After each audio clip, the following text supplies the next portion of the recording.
आज ही Doubtnut app download करें। Doubtnut पर अपने सभी गणित, रसायन विज्ञान, भौतिक विज्ञान और जीव विज्ञान के डाउट्स का करो सफाया।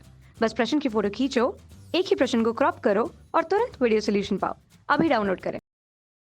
हेलो फ्रेंड, इस प्रश्न में दिया गया है कि तांबे की तार की बंद कुंडली में तीव्र गति से एक चुंबक के उत्तरी ध्रुव को प्रवेश कराया जाता है।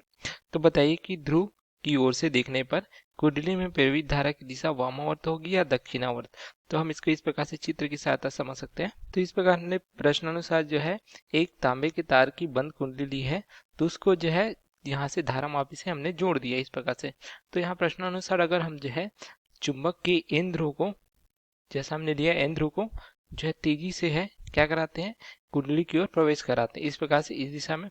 तो क्या होगा कि फेराडो की विद्युत चुंबकीय प्रेरण से चुंबक के द्वारा गति करने पर क्या होगा कि कुंडली में जो है प्रेरित धारा उत्पन्न होगी। ठीक है, तो प्रेरित धारा उत्पन्न होगी, उसकी दिशा किस प्रकार से होगी।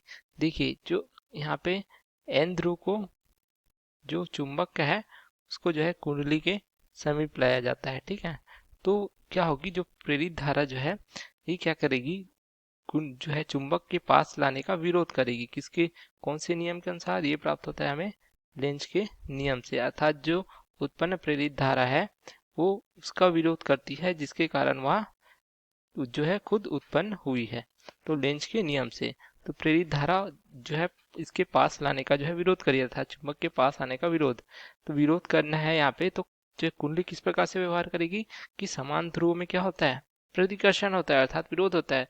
तो कुंडली भी किस प्रकार से व्यवहार करेगी, ये व्यवहार करेगी एन ध्रुव की भांति। ठीक है, इसके द्वारा, कुंडली के द्वारा। ठीक है, तो कुंडली एन ध्रुव अर्थात हम देख सकते हैं एन ध्रुव इस प्रकार से प्राप्त होगा।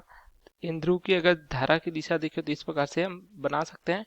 तो जो इस तरफ की अगर देखें, जो कुंडली है उसमें धारा की प्रवाह ऊपर की ओर होगी आई, तथा इस प्रकार से नीचे की होगी दूसरी प्रकार की कुंडली में इस प्रकार से।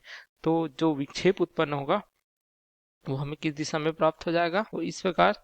तो इस प्रकार से हम देखें कि धारा की दिशा क्या हो रही इस दिशा में, अर्थात ये दर्शाती है कौन सी, ये दर्शाती है वामावर्त दिशा को। तो धारा की दिशा हमें प्राप्त हो जाएगी, ये होगी वामावर्त। तो हम इस प्रकार से लिख सकते हैं जैसा हमें प्रश्न में पूछा गया था। तो प्रेरित धारा की दिशा वामावर्त होगी या दक्षिणावर्त। तो हमें क्या प्राप्त हो जाती है, प्रेरित धारा की दिशा है वो वामावर्त ही। जब हम जो है किसी चुंबक को कुंडली के समीप लाते हैं तो इसमें कुंडली में जो है उत्पन्न होता है, क्या होता है, इसके विरोधाभास के कारण कुंडली भी एन ध्रुव की भांति जो है यहाँ पे व्यवहार करती कुंडली, क्योंकि ये लेंज के नियम अनुसार जो प्रेरित धारा है उसी का विरोध करती है, जिसके कारण वह खुद उत्पन्न हुई। तो एन ध्रुव की भांति व्यवहार करती है, तो एन ध्रुव के कारण इसकी धारा की दिशा इस प्रकार हो जाती है, अर्थात धारा की दिशा वामावर्त प्राप्त होती है। Okay, thank you.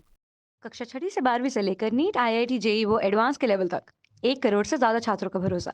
आज ही डाउनलोड करें डाउटनेट ऐप या व्हाट्सएप करें अपने सारे डाउट्स 8400 400 400 पर।